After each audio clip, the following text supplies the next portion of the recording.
I'm happy to report that more than 99.5% of customers now have power. City Manager Spencer Cronk says Austin Energy and out-of-state partners continue working around the clock to restore power, but that many remaining outages are very complex.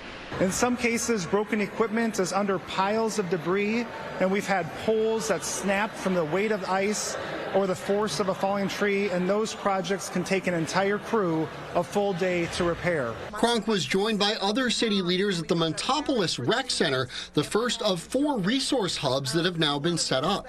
These resource centers are designed to be a one-stop shop to help people get access to essential resources like food, water, shelter. The city did provide emergency shelter for more than 1,900 homeless people at the height of the storm, but for those wondering why it took so long to get resources up and running for the rest of us, they got this answer.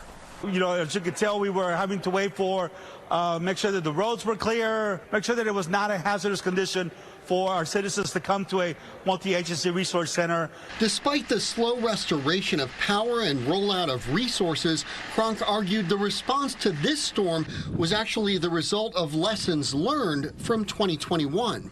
You'll be able to see from how we have looked at the after-action report from Winter Storm Uri and how Austin Energy in particular has really adopted and implemented many of those recommendations, if not all. Political analyst Brian Smith says Cronk putting himself front and center now is no accident. So I think he understands now that if I want to keep this job, I'm going to have to be a lot more visible to people in Austin. City Council set to take up an emergency item Thursday morning to evaluate Cronk's employment in light of the outage response. You're just looking at a vote from council and the city manager is done.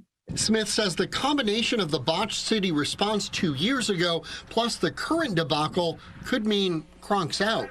This is about a multitude of incidents, and for Spencer Cronk, you know, people look and say, you're making all this money. Why isn't the sun shining?